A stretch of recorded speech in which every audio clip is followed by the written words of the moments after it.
Hello साथियों, आप सभी का हमारे चैनल आइडियल देव क्लासेस में स्वागत है।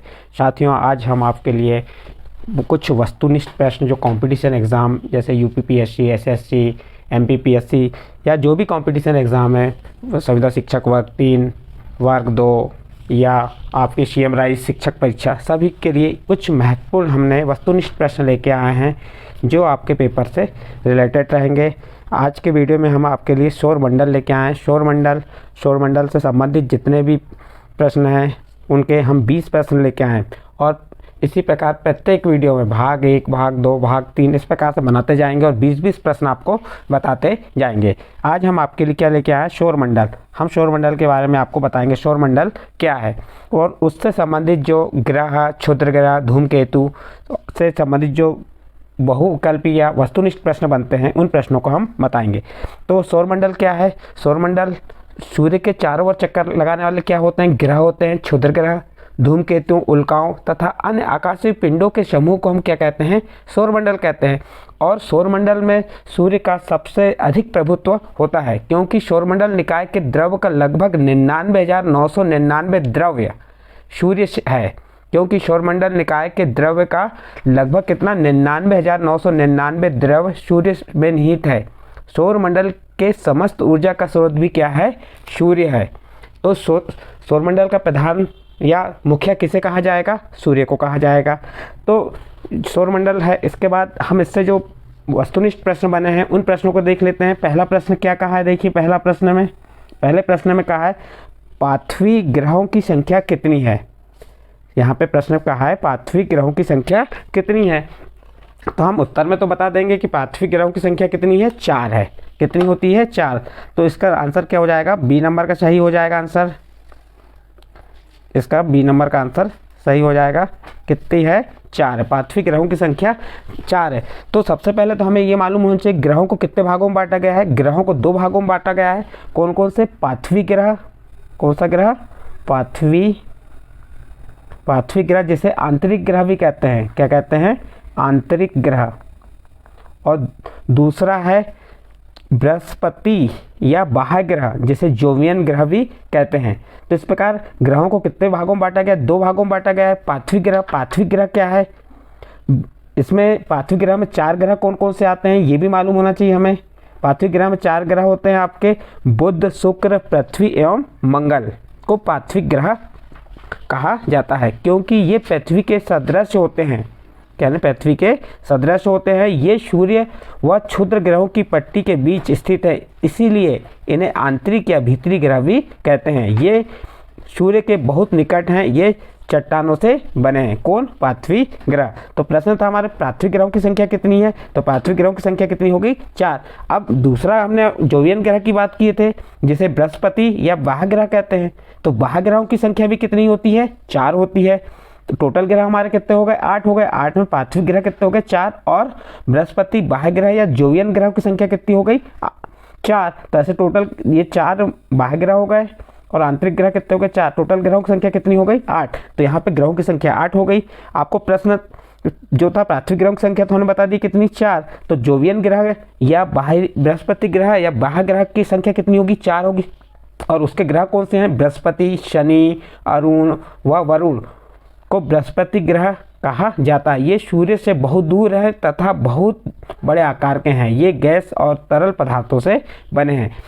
पार्थिव ग्रह किससे मिलकर बने हैं? चट्टानों से बने हैं। और बृहस्पति या बाह्य ग्रह किससे मिलकर बने हैं? गैस और तरल पदार्थों से मिलकर बने हैं। अब इसका नेक्स्ट प्रश्न देखते हैं हम। नेक्स्ट प्रश्न हमारा क्या है? प्रश्न नंबर 2। निम्नलिखित में से प्रश्न है, निम्नलिखित में से कौन एक पार्थिव ग्रह नहीं है? यहाँ प्रश्न पूछा है पार्थिव ग्रह नहीं है। तो आपको मालूम है बुध क्या है? यहाँ पे 4 ऑप्शन दिए हैं। ए नंबर बुध, बी नंबर शुक्र, सी नंबर मंगल और डी नंबर शनि। तो बुध तो क्या है? पार्थिव ग्रह है। शुक्र भी पार्थिव ग्रह है और मंगल भी पार्थिव ग्रह है। और यहाँ पूछा है पार्थिव ग्रह नहीं है। तो पार्थिव ग्रह कौन नहीं है? शनि नहीं है। इसका सही आंसर क्या आ जाएगा? डी नंबर, पार्थिव ग्रह शनि नहीं है। अगला प्रश्न देखते हैं। बाह्य ग्रह या बृहस्पति सदृश ग्रहों की संख्या कितनी? अभी बताए थे। इसका सी नंबर का आंसर आ जाएगा 4 होती हैं। कौन कौन से 4 होते हैं? बाह्य ग्रह बृहस्पति सदृश ग्रहों की संख्या 4 होती है। कौन कौन से हो गए वो? बृहस्पति, शनि, अरुण व वरुण। ये क्या हो गए, 4 हो गए। तो आपको यहाँ पे 2 प्रकार के क्वेश्चन बन गए, पार्थिव ग्रह और बृहस्पति सदृश ग्रह या बाह्य ग्रह। नेक्स्ट अगला चौथा प्रश्न देखते हैं। चौथा प्रश्न क्या है, बृहस्पति सदृश ग्रहों में सम्मिलित नहीं है। तो यहाँ पे अभी बताया था हमने, बृहस्पति, शनि, अरुण और वरुण ये कौन से बाह्य ग्रह हैं या बृहस्पति सदृश ग्रह है, इसमें सम्मिलित नहीं है। तो कौन नहीं आएगा, डी नंबर का मंगल।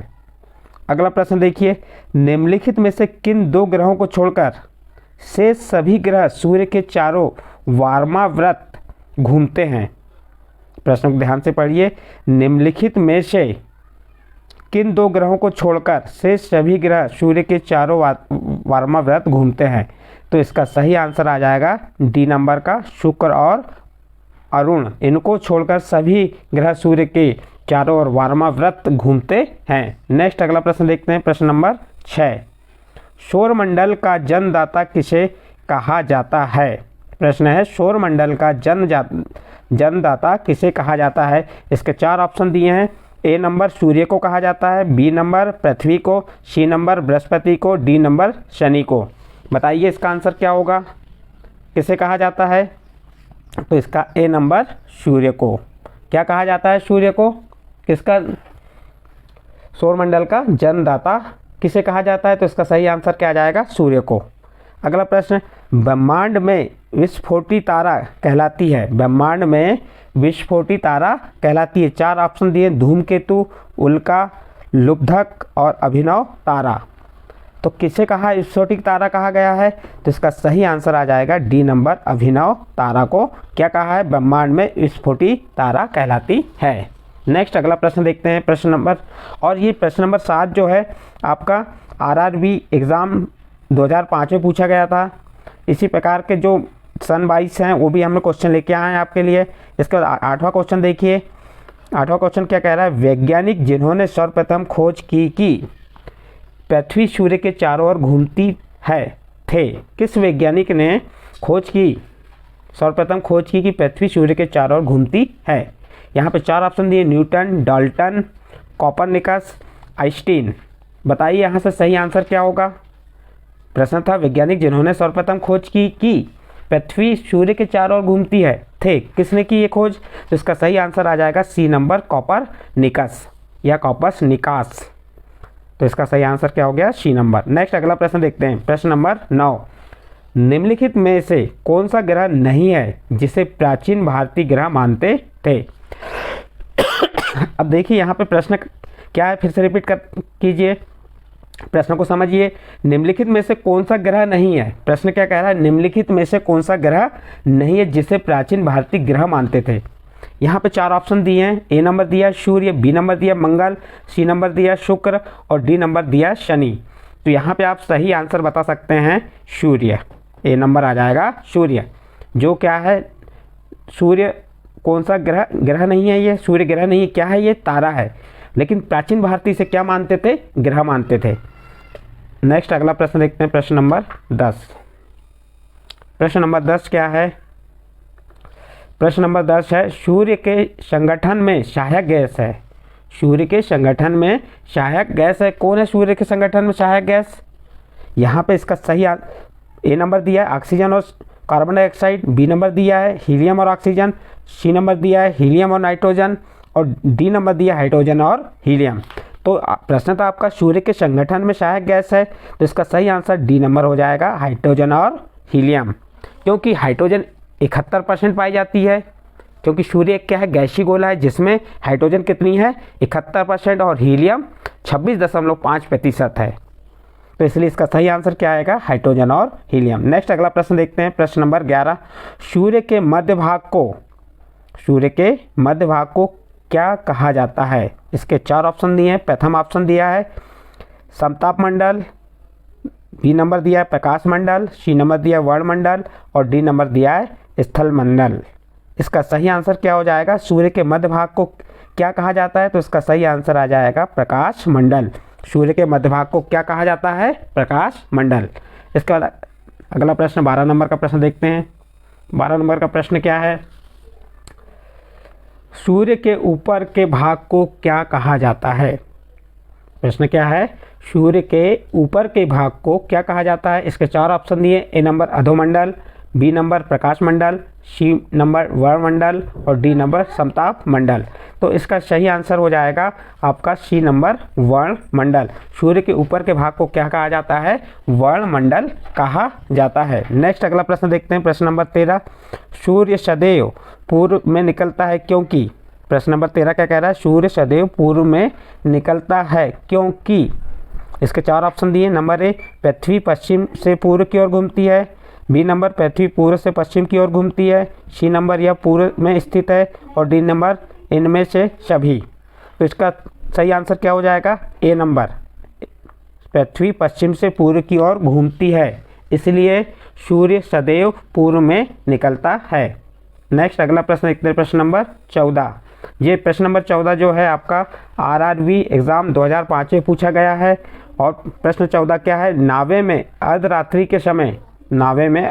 के समय सूर्य कब दिखाई देता है। प्रश्न क्या है आपका, नावे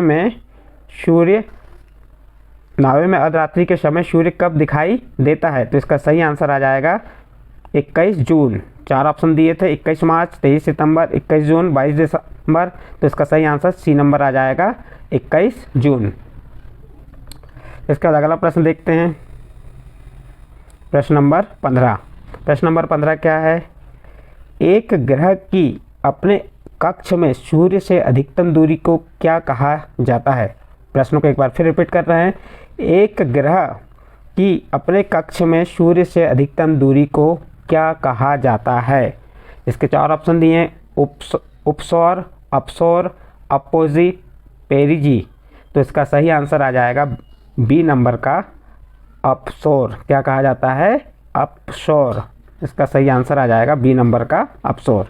अगला प्रश्न देखते हैं, प्रश्न 16, एक ग्रह की अपने कक्ष में सूर्य से न्यूनतम दूरी को क्या कहा जाता है। प्रश्न 16 क्या कह रहा है, एक ग्रह की अपने कक्ष में सूर्य से न्यूनतम दूरी को क्या कहा जाता है। तो इसका सही आंसर आ जाएगा ए नंबर उपसौर। नेक्स्ट अगला प्रश्न देखते हैं, प्रश्न 17। प्रश्न 17 क्या है, निम्नलिखित में से किनके बीच की औसत दूरी को खगोलीय एकक कहा जाता है। प्रश्न है, निम्नलिखित में से किनकी बीच की औसत दूरी को खगोलीय एकक कहा जाता है। यह प्रश्न JPSC 2011 में पूछा गया है। इसके 4 ऑप्शन दिए हुए हैं। 4 ऑप्शन दिया है, पृथ्वी तथा सूर्य, पृथ्वी तथा चंद्रमा, और फिर दिया है बृहस्पति तथा सूर्य और प्लेटो तथा सूर्य। तो इसका सही आंसर आ जाएगा ए नंबर पृथ्वी तथा सूर्य। पृथ्वी तथा सूर्य बीच की औसत दूरी को खगोलीय एकक कहा जाता है। निम्नलिखित में से किनके बीच की दूरी, पृथ्वी तथा सूर्य के बीच की औसत दूरी को खगोलीय एकक कहा जाता है। फिर इसके बाद प्रश्न नंबर 18 देखते हैं। प्रश्न नंबर 18 क्या कह रहा है, इसमें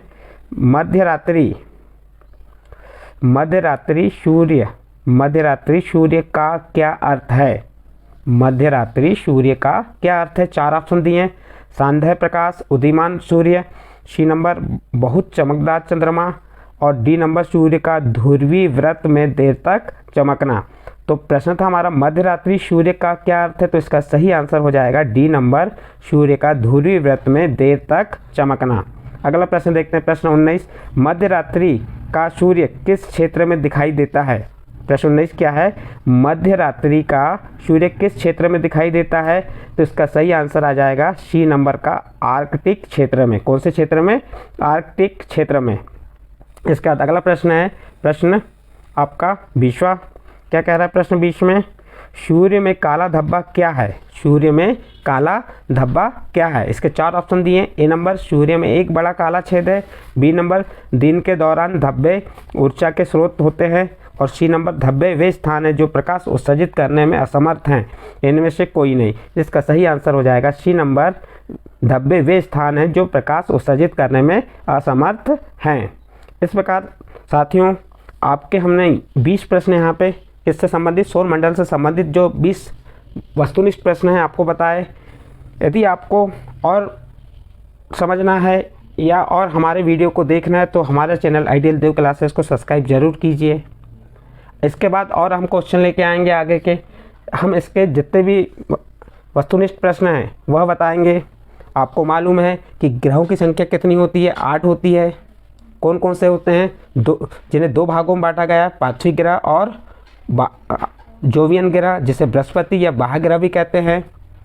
पार्थिव ग्रह 4 होते हैं, बुध, शुक्र, पृथ्वी और मंगल। बृहस्पति या बाह्य ग्रह ये भी 4 होते हैं, जिन्हें जोवियन ग्रह कहते हैं।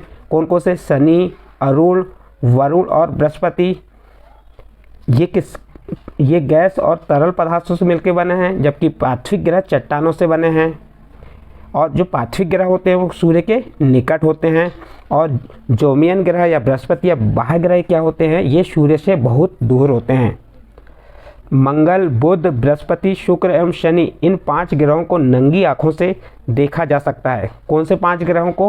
मंगल, बुध, बृहस्पति, शुक्र एवं शनि, इन 5 ग्रहों को नंगी आँखों से देखा जा सकता है। आकार के अनुसार ग्रहों का क्रम क्या होना चाहिए? तो सबसे आकार यानी कि जो सबसे बड़ा ग्रह पहले आएगा, जैसे बृहस्पति, फिर शनि, अरुण, वरुण, पृथ्वी, शुक्र, मंगल एवं बुध, तथा सबसे बड़ा ग्रह बृहस्पति एवं सबसे छोटा ग्रह कौन सा कहलाता है? बुध कहलाता है। फिर अगला प्रश्न आपको ऐसा भी पूछ सकता है, घनत्व के अनुसार ग्रहों का क्रम क्या है? तो घनत्व के आधार पे बढ़ते क्रम में लेंगे। शनि, अरुण, शनि सबसे घनत्व कम है इसका, फिर अरुण का बृहस्पति, नेपच्यून, मंगल और शुक्र, इनका बढ़ते क्रम में लिए हमने।